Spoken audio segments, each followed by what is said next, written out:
ଆସିଲା ମାର୍ଗଶିର ମାସ ବୋଲେ ହୁଁଟି ସବୁରି ମନରେ ହରସ ବୋଲେ ହୁଁଟି କୃଷ୍ଣ ଅଷ୍ଟମୀର ତିଥିରେ ବୋଲେ ହୁଁଟି ପରବ ଲାଗେ ଘରେ ଘରେ ବୋଲେ ହୁଁଟି ପ୍ରଥମାଷ୍ଟମୀ ପାଳନ୍ତି ଜ୍ୟେଷ୍ଠ ସନ୍ତାନଙ୍କୁ ସଜାନ୍ତି ଘରେ ଘରେ ଲାଗେ ପରବ ବୋଲେ ହୁଁଟି ସବୁ ଘରେ ବନ୍ଧୁ ବାନ୍ଧବ ବୋଲେ ହୁଁଟି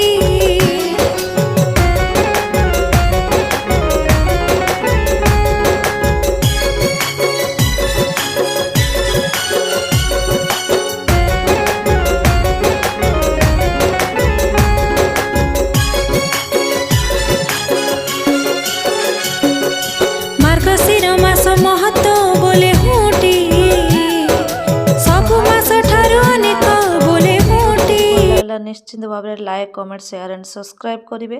ସବସ୍କ୍ରାଇବ୍ କରିବା ପାଇଁ ତ ଜମା ବି ଭୁଲିବେନି। ଆଉ ଆମର ଓଡ଼ିଆ ଗୋଟେ ପର୍ବ ଆଜି ପ୍ରଥମାଷ୍ଟମୀ, ଯେଉଁଥିରେ କି ବଡ଼ ପୁଅ ବଡ଼ ଝିଅମାନେ ଆଜି ପୂଜା ହୁଅନ୍ତି, ନୂଆ ଡ୍ରେସ୍ ପିନ୍ଧନ୍ତି, ଏଣ୍ଡୁରି ପିଠା ଖାଆନ୍ତି।